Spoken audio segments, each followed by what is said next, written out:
Hello and welcome to NAIFA Live. I'm your host, Zach Hewells.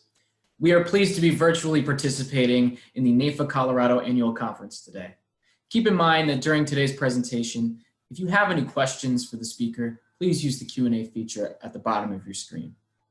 And now I would like to introduce Coy Tuck, president of our host chapter, NAIFA Colorado, to recite the pledge. All right. Thank you, Zach. And if everyone will join me, I'm going to stand up for this, but we'll get on with the Pledge of Allegiance. I pledge allegiance to the flag of the United States of America and to the republic for which it stands, one nation, under God, indivisible, with liberty and justice for all. And now I would like to introduce NAIFA's 2020 YAT Chair, Blake Gillis, to share some exciting announcements. Blake? Thank you, Zach. As the 2020 NAIFA National YAT Chair, it is my honor to announce this year's 4 Under 40 winners. Andrew Bartling from NAIFA, South Dakota, Rick Demko from NAIFA, Texas, Joyce Yu from NAIFA, California, and Sam Sones from NAIFA, Mississippi. Congratulations. Thank you for being an example for all NAIFA and representing our young advisors. I'm also proud to announce that NAIFA's Advisor Ambassador Program, featuring and driven by YATs across the country, has won a Silver Power of A Award from ASAE, the American Society of Association Executives. Finally, I'd like to make a quick plug for the next YAT webinar on work-life balance. Join us on August 18th for balancing working and schooling from home. As many of you continue to navigate this new territory, register today via the upcoming events calendar on the website. I'd now like to turn the microphone over to NAIFA President-elect Tom Michael.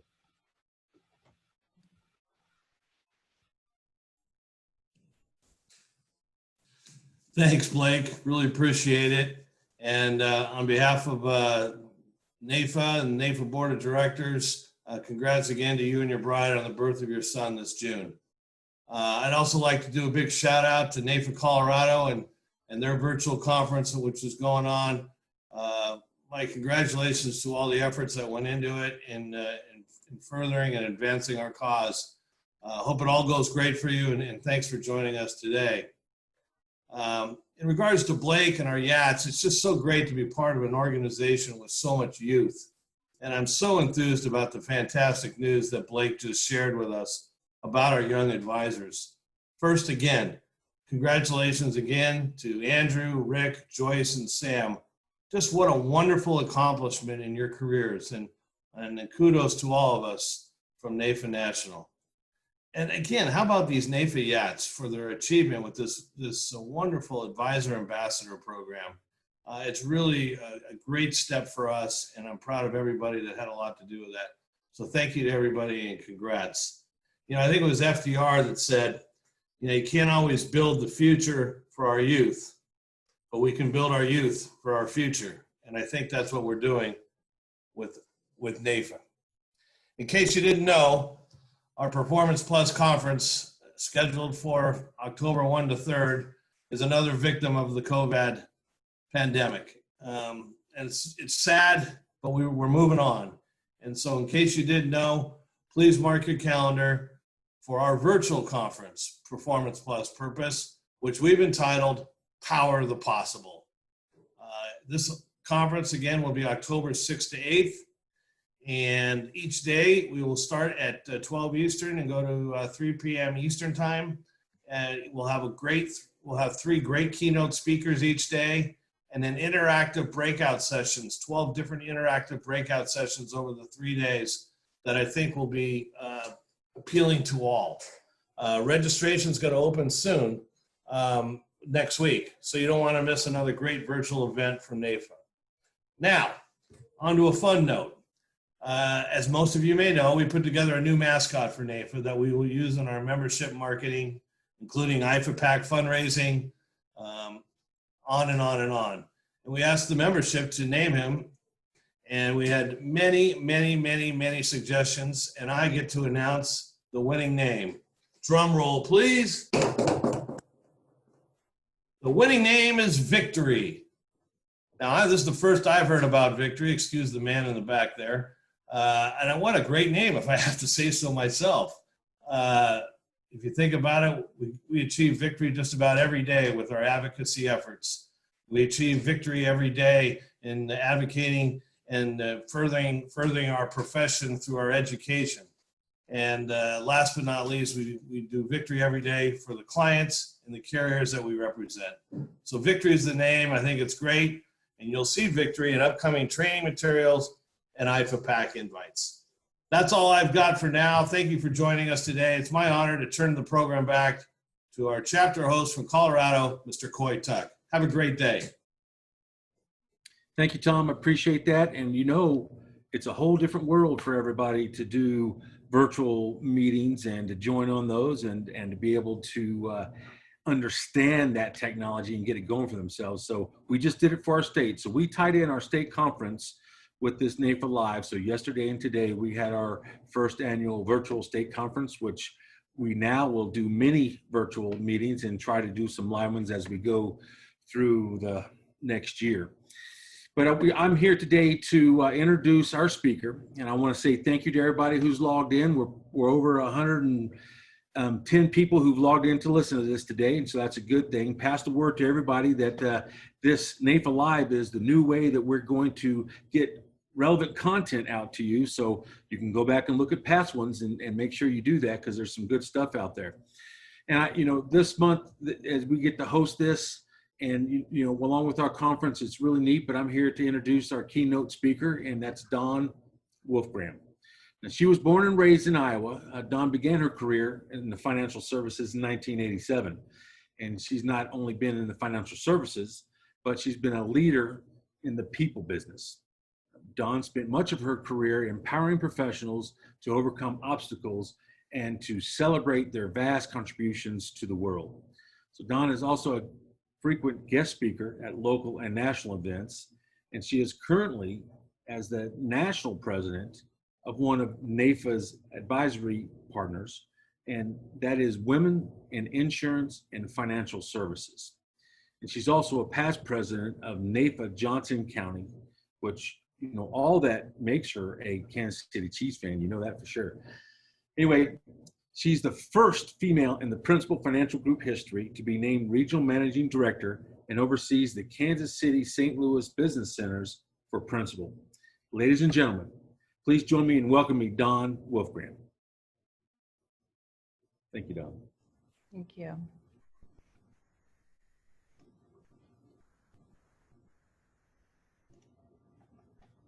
All right. Okay, well, thank you so much for that really nice introduction. I'm really happy to be with you today and happy to be part of NAIFA Live. Hopefully you all can hear me okay, and I will just go ahead and jump on in on a topic that's very near and dear to my heart, which is change management. As Coy mentioned, my name is Dawn Wolfgram, and I am the president of Women in Insurance and Financial Services on the national board for this year, and also a 33 or 34-year veteran of our industry. And I work at Principal, so I'm really happy to be here today. So today, what I'd like to talk about is really what is change management. That's what we're going to really discuss today.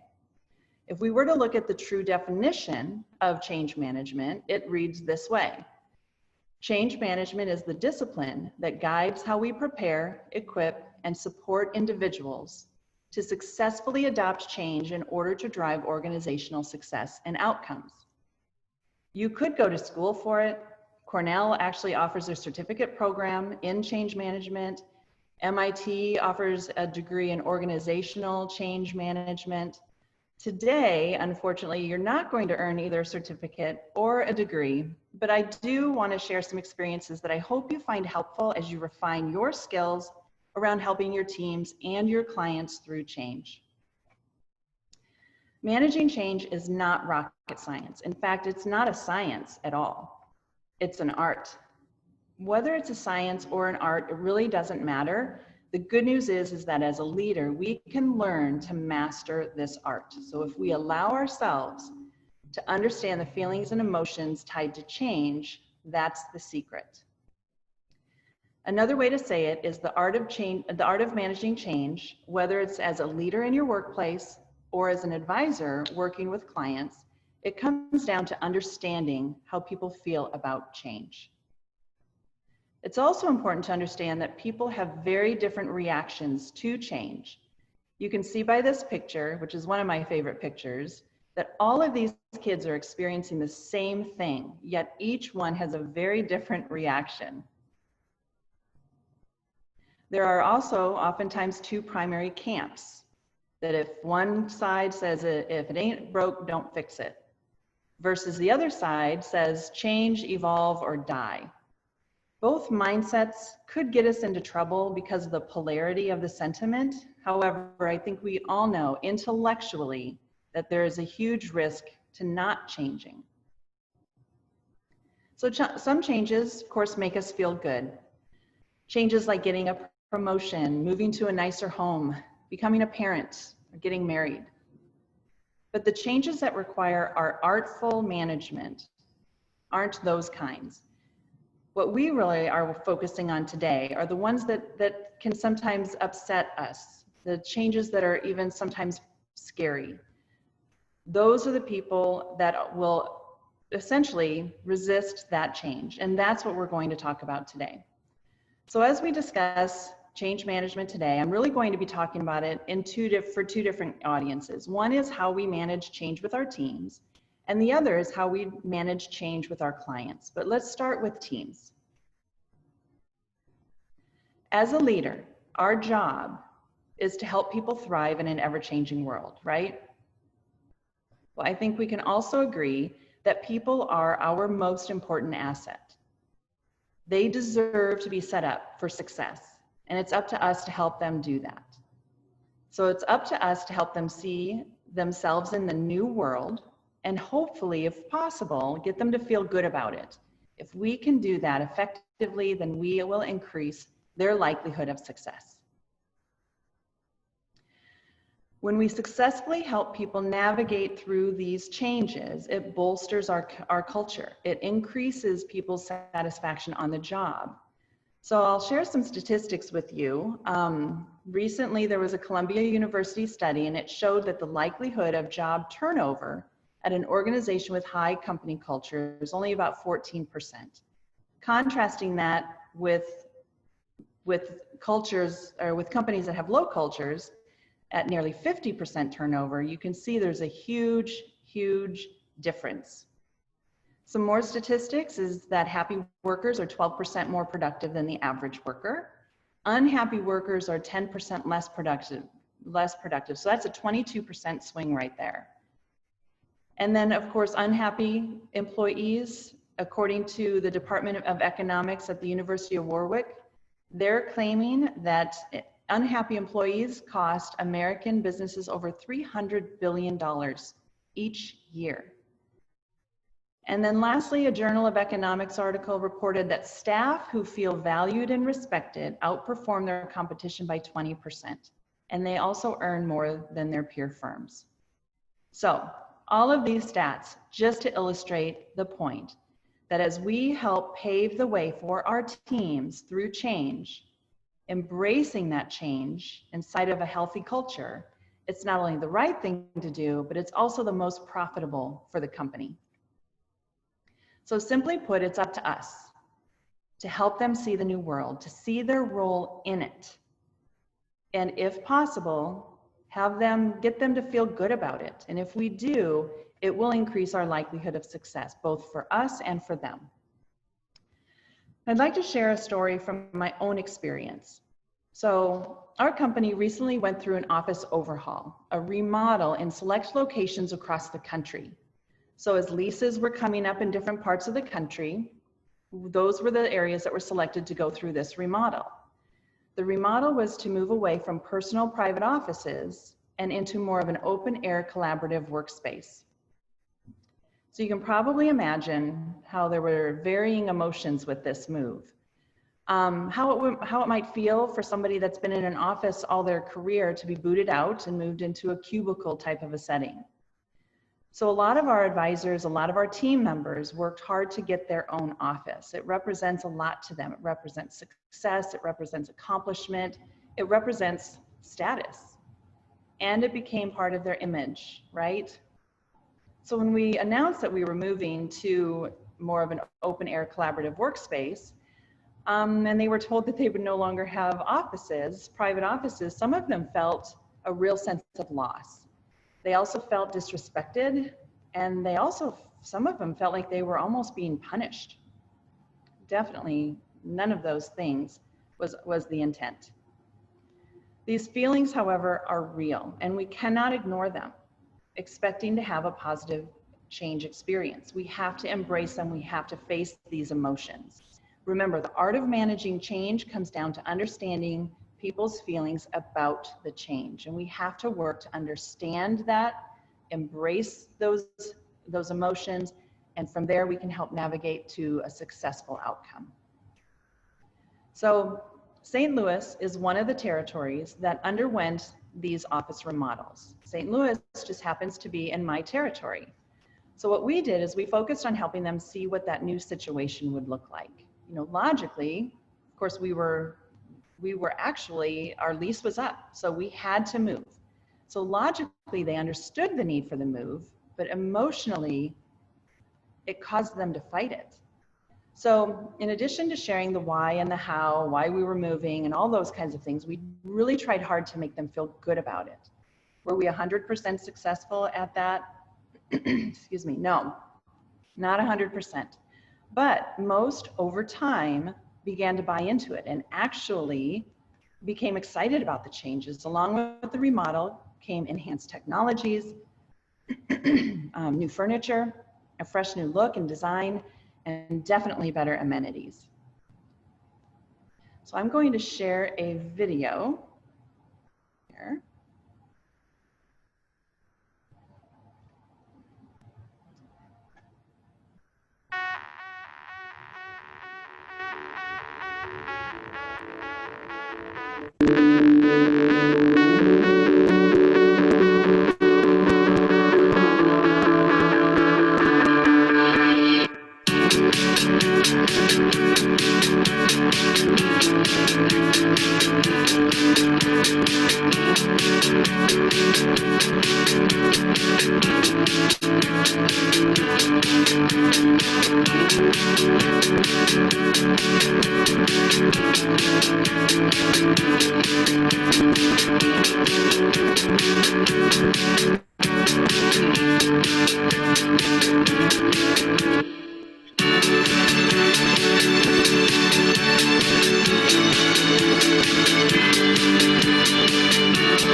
Okay. So I thought that was an appropriate video because it really does two things. It paints a picture of how change really is part of our worlds today. But it also does a really good job, I think, of giving us some pointers. And I've got them listed here too, these 6 items here. So recapping the highlights of the video and overlaying those highlights on top of the lessons that we learned with the remodel project, or the things that we did with the remodel project in St. Louis. I just wanted to kind of take you through what we did. So first, communicate. When we did our remodeled office in St. Louis, we had developed a regular communication plan. We would communicate even if we didn't have new news to communicate. Secondly, we involved as many people as we possibly could. We involved who we could to not only determine what part of the city we were going to move to, but also the building we were moving to, and also the color palette, and even such things as seating arrangements. Third, we wanted to be able to minimize uncertainty. It's so important. So what we wanted to do is show them what the new space would look like prior to them moving in. We had pictures of locations, renovations that had gone before us, and we shared those pictures. We had them up on the walls, and we had some pictures floating around the office constantly. We also even had a gentleman who had been in a newly remodeled location before us come onto a phone call with us and talk about what the move meant for he and his business.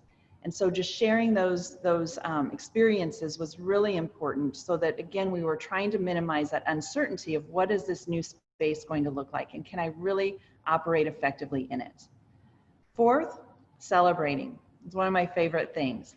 So celebrating, when we moved in to our newly renovated location, our newly renovated space in St. Louis, we brought food into our new kitchen. We didn't have a common area to eat together in our previous location. So we brought in food. We had food for days in this location. And so people could sit together and they could really enjoy this new space. We also contacted the Chamber of Commerce, and we had a ribbon cutting event, which was a huge success. Not only did we have our team members there, our advisors, we also had family members, we had clients as well come in, and then also some prominent people in the community, in the city. So really was a great way to celebrate the success. Fifth, we keep explaining the why. With the pandemic and the mandated quarantines, we were actually kind of set up pretty nicely, because with the move came enhanced technology capabilities.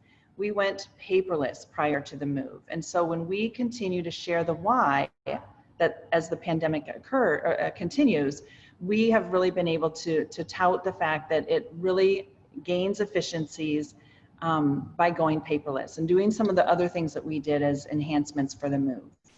And then lastly, with any leadership, we have to continue to be transparent. So if we can help people remove or minimize their fears about an unknown future, get them to have confidence in it, magic can really start to happen. So in the early 2000s, I ran what was called a resource center inside of my current company. We had 6 of these resource centers all across the company. So it was kind of a hub and spoke approach, and there were 6 of ours all across the company. I ran the one in the Midwest. Well, one day we got a notification from our corporate office, which was the notification that they were disbanding all of these resource centers across the country, and they were going to move all of the work in these 6 locations and move it all into our corporate offices and do it all under one roof.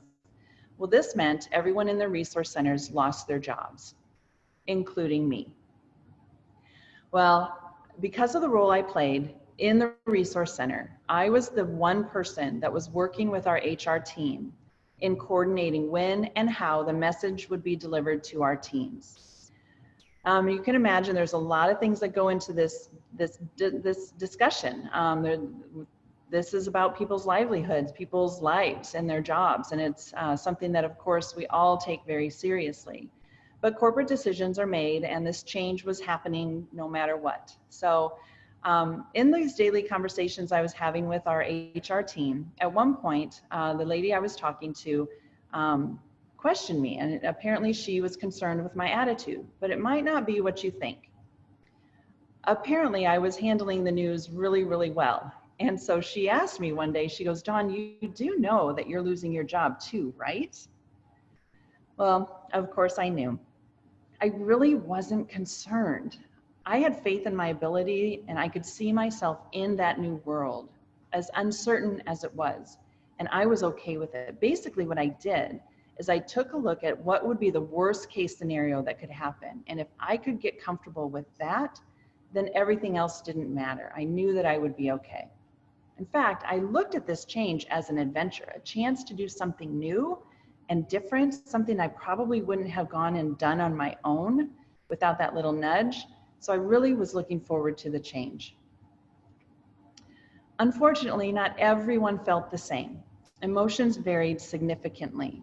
So over the next few weeks, after we announced that we were disbanding, I worked with each individual inside of my resource center, each of them individually, to understand their feelings and to help them navigate, using that as our starting point. For me personally, however, this saying really held true for me, that a bird sitting on a tree is never afraid of the branch breaking, because her trust is not on the branch, but on its own wings. Now, how easy would change management be if we could get everyone to put more faith in their own wings than on outside or in outside sources and forces? If we could do that, then nothing else would matter, right? Well, and then 2020 happens. We are in a very unique moment in human history. We are being forced to change, evolve, and adapt, whether we want to or not, right? As leaders, we are needed now more than ever to help people through these unprecedented times, and our art and our skill need to be the sharpest in 2020. Who would have ever thought 6 months ago that we would be facing things like toilet paper shortages, disinfectant shortages, social distancing, mandatory masks, elbow bumps in lieu of handshakes, and working remotely? There's fear and uncertainty and unrest in a number of different areas: health, physical well-being, and financial well-being. So we're dealing with things we've never dealt with before. My question is, how are we doing? How are we helping our teams navigate through these huge, unprecedented changes? Well, one of the things that's impacted a lot of us is the concept, and not the concept, the reality of working from home. So one of the things that we need to do as leaders, if this affects you or your team members, is helping them understand how to be effective working from home. So I'll share a quick story about one of the financial representatives that we affiliate with. He has 3 small children at home. He has a wife who, because of her role at her job, had to be at the office every day. The advisor began working from home, and 2 weeks into this pandemic, he called me, and he was pretty down. He was in a panic. He was feeling like the business that he was building was truly at risk of failing because of this pandemic. The timing could not have been worse for him. He was simply unable to work from home while trying to care for an infant and homeschool 2 other children. He said to me, "It is physically impossible for me to even make one phone call or respond to emails in a timely fashion." So this forced change was really putting his life's dream and goals at risk. Well, as we talked about his situation, I really wanted him to begin seeing and believing that he really had more control than he thought he did. So there were certain things that he could be managing throughout this pandemic, throughout this change in his work structure. There was another way. So what we decided together as we continued our discussions is that he would work to be the very best dad and teacher during the day and the best financial representative in the evenings and weekends. Basically, just to simply flip things around and give himself some grace that he was just simply unable to do everything, to be everything to everybody at all times of every day.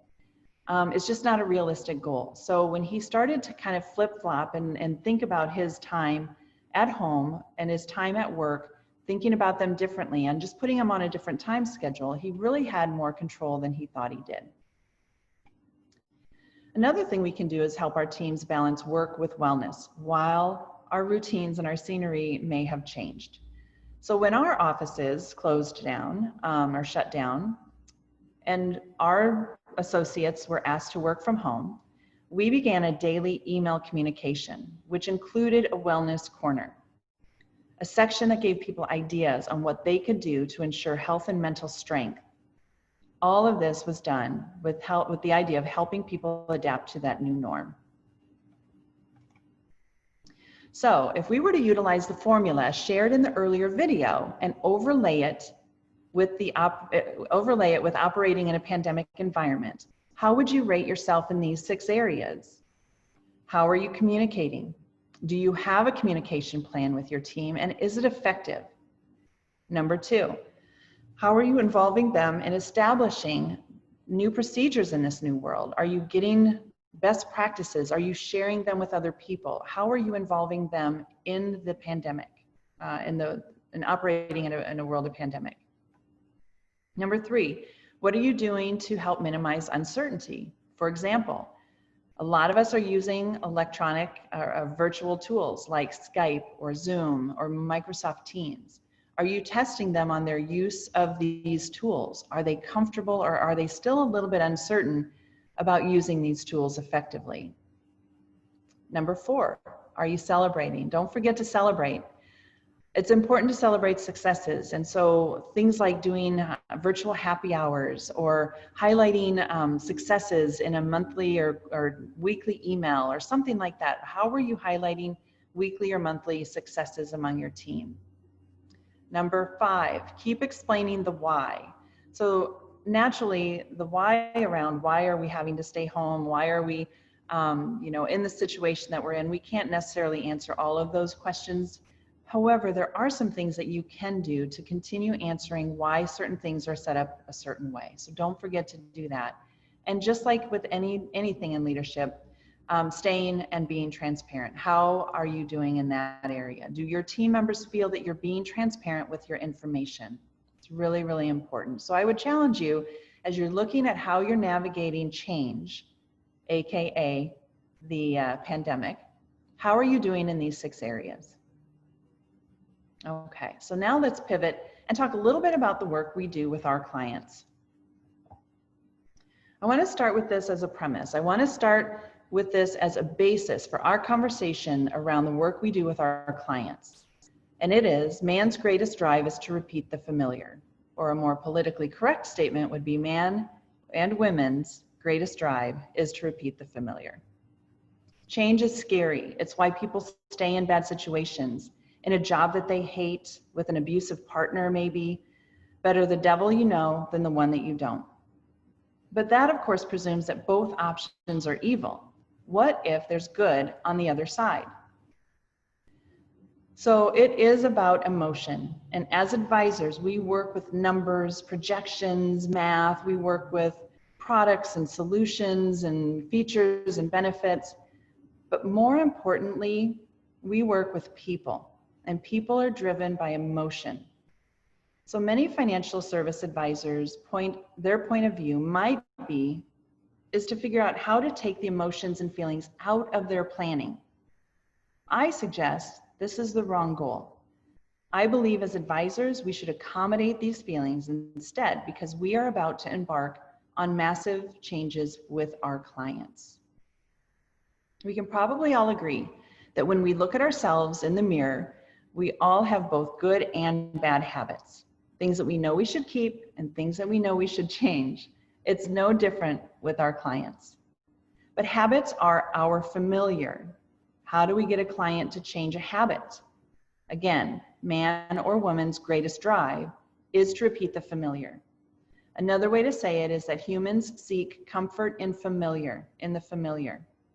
Dr. Freud called it repetition compulsion. I contend that we have to be willing to go deep, we have to be willing to ask the tough questions, and we have to be willing to get raw when it comes to talking about change with our clients. We can probably all agree too that one of the hardest parts of being a financial representative is finding prospects that are ready and willing to talk to you and ready and willing to make changes. So what exacerbates people's reluctance to meet? Well, it's the fear that they have that you might want them to make a change to their familiar, change their spending, perhaps, change their habits. Many people would rather avoid the possibility that they may need to change than to actually live out their financial dreams. Think about that. They'd rather avoid this perceived pain that change might cause them than to actually live out their financial dreams. I'll say it again. Man and woman's greatest drive is to repeat the familiar. But as financial professionals, we do get to talk to people about some fun things like marriage and parenthood, buying a new home. But sometimes it's a little more difficult, right? Here's where your understanding of change management and your relationships really counts. Here's where we are asking them to trust us with their fears and emotions, and you just simply can't rush this. When we cover topics like death and dying and end of life and disability, guess what? Nobody wants to talk about this stuff, but it's our job to get them thinking about it and feeling about it and facing it together. Our job is to help them self-discover. Our job is to help them change certain things today on the journey to get them where they want to go tomorrow. And we just need to not be in such a hurry. So let's talk about retirement for a moment. Can we all agree that when somebody crosses over into retirement, that there are massive changes that are going to happen in their lives? Absolutely, we can. So one of my first retirement planning clients, he was a man in his mid-60s. He had been my client for several years, and as he neared retirement, we met to discuss his plan. So what I thought should have been a happy discussion, it shocked me when he began to cry. He was terrified. And the discussion was less about could he make his ends meet in retirement, and more about what in the world was he going to do in retirement? What was his purpose moving forward? If he didn't have a job to go to anymore, what's next? He had no idea. He had no idea what this change would mean to him in his life. For many people, he became his job and his job became him. Beyond that, he did not know who he was. He was facing a huge change, and ladies and gentlemen, it was coming at him fast. So navigating these discussions around change is not solved by grabbing your calculator. It is solved by leading him through discovery, helping him get comfortable with this change. Again, it is not solved by grabbing your calculator. And this, ladies and gentlemen, is change management. It takes compassion and patience and time, helping to minimize the uncertainty of what this change will look like, allowing him to begin envisioning what that retirement picture would look like for him. Super important. If we ignored the emotional part of this conversation, I promise you it would have created a roadblock, and we would not have been able to do the meaningful planning. We had to address this first. So addressing it allowed us to begin building a meaningful plan for him. So we have to take the time to understand and validate our clients' feelings. If we simply tell them that they're wrong in the way that they're thinking or feeling, well, they're not going to hear another word that we say. So let's talk about comprehensive planning work that we do with clients too. What might be their fears? Why might they be reluctant to meet with us? Are they afraid they might be judged? Are they maybe embarrassed that they haven't done enough planning? And what is this advisor or this financial representative going to think of me if we haven't done more than what we've done? What about the changes to their norm? Are they fearful that you're going to ask them to stop spending in some areas? Well, the answer to all of these questions is yes. So now let's add COVID-19 to the equation.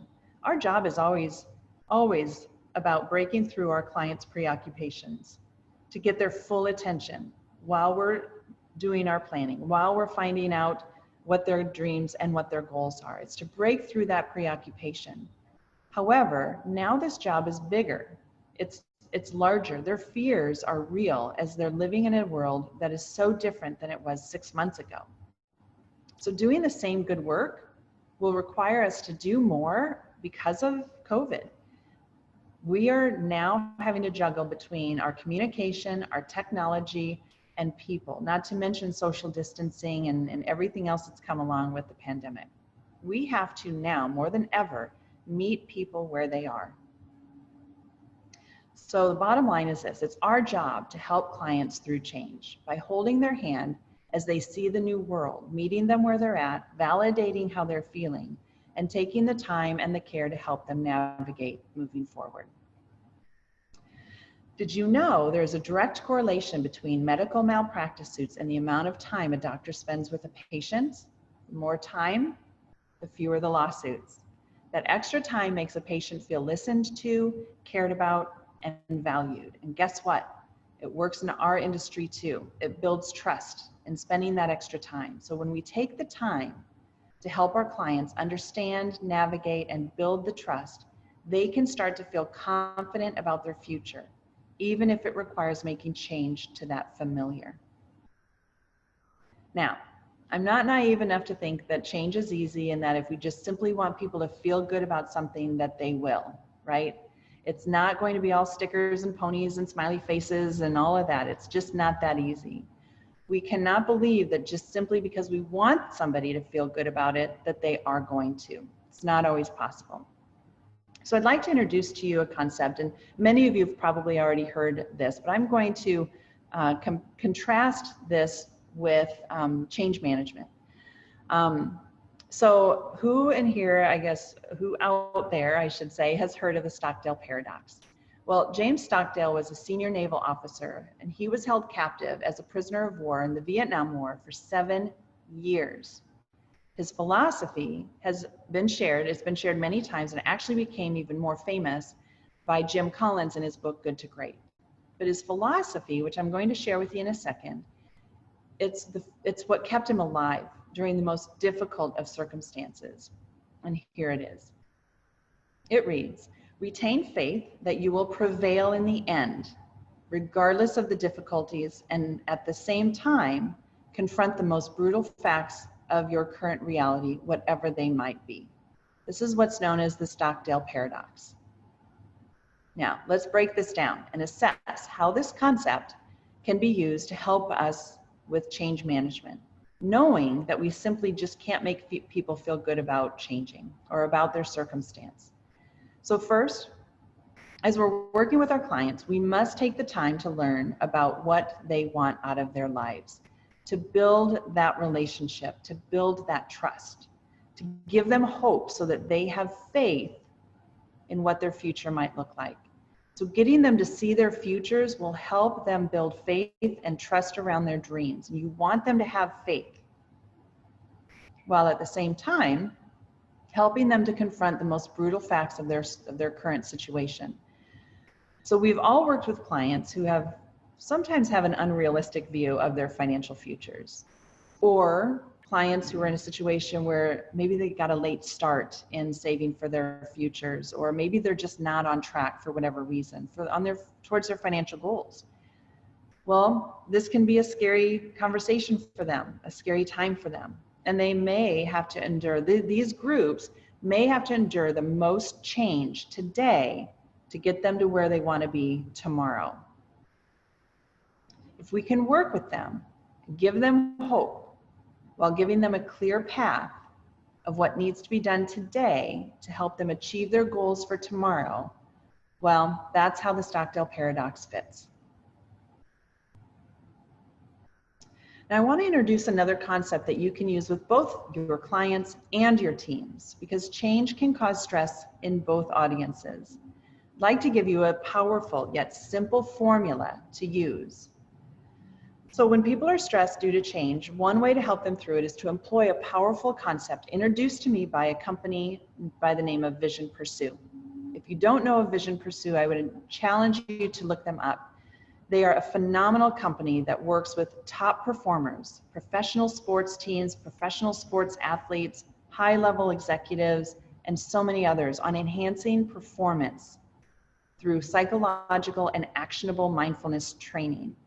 An easy to remember acronym that they've shared with me is called TED Now. We're going to get into how you can utilize this, what it means and how you utilize it. So the acronym TED stands for Trust, Embrace, Do. And then the word now is just simply now. So let me tell you how this works. The T in TED stands for trust. So when we work with our teams or we work with our clients, we have to give them something they can trust, something that they can sink their teeth into. Whether it's trusting the bigger picture, trusting yourself, trusting themselves, trusting the process, trusting the team, your team or their team, giving them something that they can grasp onto, even if it's the smallest nugget, something that they can hold onto and trust. So helping them to find something within this change that they can hold onto. This will provide them with some comfort. Embrace is the E in TED Now.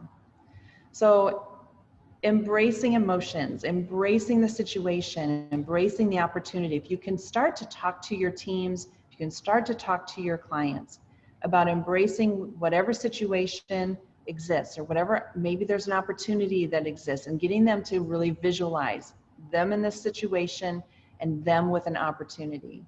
At the end of the day, if they have a hard time embracing the situation, maybe it's something really bad that's happening. Maybe they're not going to get excited about the situation. Maybe there's limited opportunity. If that's the case, then all you can really encourage them to do is embrace those emotions. Keeping in mind that emotions are your brain's automatic response, which is there to help protect us. And so again, we cannot ignore the emotion, so let's embrace it. And then D. The D in TED Now stands for do. So helping to refocus people on things that they can do, actionable items where they can work to do their best or participate in the change somehow, some sort of actionable item will give them comfort also and put some control back in their lives. So TED, trust, embrace, do, and now. Now is the piece that really gets me. To train our minds to be where our feet are.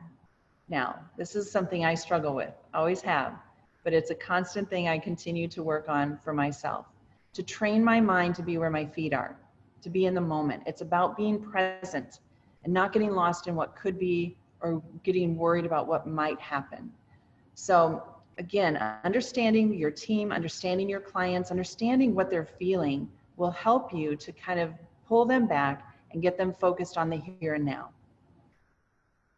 Okay, so as I was watching, well, I've watched a lot of TV, unfortunately, in this pandemic, but one of the things I've watched is The Last Dance. So as I was watching The Last Dance, it's a docu-series, by the way, about Michael Jordan and the Chicago Bulls team. And a story was shared within the docu-series that really highlighted for me how TED Now actually worked for him. So when he was asked if he ever got scared or panicked when he got the ball in the last few seconds of the game to win that game-winning shot with no time left, he said, "Why would I think about missing a shot I haven't taken yet?" His comment to me illustrated exactly what we're talking about with the TED Now concept. Let me kind of break it down. Trust. Who and what did he trust? Well, he certainly trusted his abilities. He trusted his team. He wouldn't let negative thoughts take over. He trusted himself and his team, and that's all that mattered. Embrace. He embraced the importance of the moment. He embraced the situation. He embraced the opportunity, right? And then do. Simply put, Michael Jordan performed. He performed day in and day out.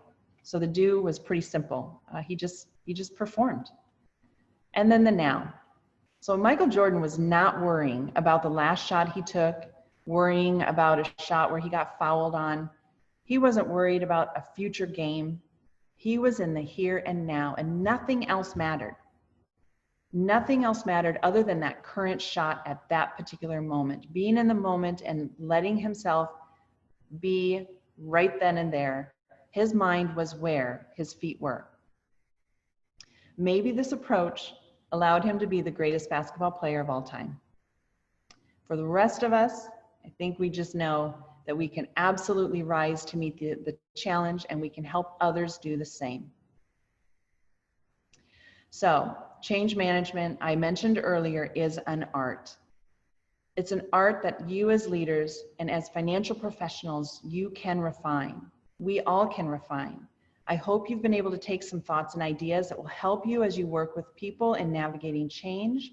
So I want to quickly just recap some of the lessons shared, and then I'll share one final thought before we wrap up today. So the video outlined these 5 things in helping you lead your teams through change. If you haven't written them down, I would encourage you to write them down now.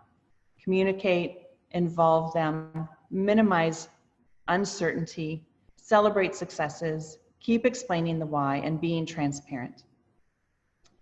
Secondly, the bird analogy. The bird analogy reiterates that, gosh, if we can just help refocus people into having faith in themselves, outside forces have less of an impact on them. Third, the Stockdale paradox. Retaining faith while not ignoring the facts. It's all about keeping it real. And lastly, trust, embrace, do, now. The TED Now analogy, it's an easy to remember formula that will help you have meaningful discussions in guiding people through stress that change might cause. Because if we can break through the barriers and the walls that stress create, then we can help people move forward. So my last thought that I'd like to leave with you is this, and it's around the concept of how change is all about evolving. So Steve Jobs gave a commencement speech at Stanford in 2005, and he said, you can't connect the dots looking forward. You can only connect them looking backward. So you have to trust that the dots will somehow connect in your future. You have to trust in something, your gut, destiny, life, karma, whatever. This approach has never let me down, and it has made all the difference in my life. So throughout the speech, he talks about different turns of events in his life that he didn't plan. And ladies and gentlemen, that's change. Things like dropping out of college, things like sleeping on the floors of his friends' dorm rooms, trading in aluminum cans to buy food, taking a calligraphy class, which led to cutting-edge fonts and personal computers, getting fired from Apple, being hired back to Apple later in life. He said while he was taking this unpaved path, it was very clear, looking backward, how these dots connected.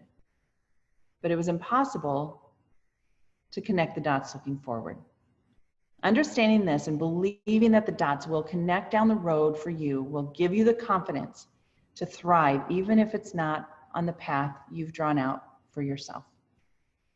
So further, he states that he didn't see it then, but it turned out that getting fired from Apple was the best thing that ever happened to him. It freed him to enter the most creative time of his life. And sometimes, he says, life is going to hit you in the head with a brick, but don't lose faith. So as I read his speech, and I've read it many times over the last several years, it is yet another lesson about how we evolve, how change causes that evolution in our life, and how we need to trust in ourselves and open our minds to the path where change is leading us, where it's taking us. And as people's lives unfold and the dots connect, what we can only keep in mind that we can only see them looking backwards, but when we do, we can see how life has evolved and how change has been part of that part of our evolution. And that is powerful. So navigating people through change, it's really about helping them evolve, whether it's with our teams, whether it's with our clients, whether it's with our families, our friends. But change management is an art. It is an art that can be learned. It is an art that cannot be rushed, and it takes trust. It takes a relationship. It takes transparency, and it is necessary. Change leads to our ability to evolve. With that, I'd like to thank you. Thank you for having me involved in your day today, and I really hope you have a great rest of the day and a great rest of the conference that you're in. Thank you very much. Thank you so much, Dawn. Really appreciate you taking time to share your stories and your expertise as well. We do have one question, actually, for you that came in the chat. When working with businesses and helping them with their finances, does that conversation ever move toward helping them change their business practices as well?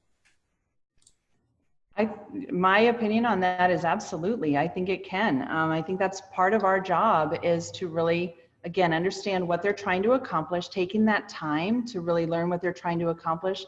And the reason we're at the table with them is because they're looking for our advice. They're looking for some direction and some guidance. And if there are things that we can do to enhance some of the things that they're doing inside of their business, or pulling in other experts to help them along the way, I do think that that's part of our job. I do think that that's part of the change that we could be embarking on with them. Absolutely. Fantastic. Well, thank you again. Really appreciate you coming on today, sharing your story and your expertise. And I do want to thank everyone else who joined us today.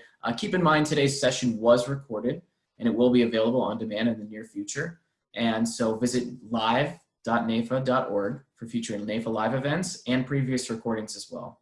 So I want to wish you all a pleasant rest of your day. I hope you all stay safe and take care, everybody.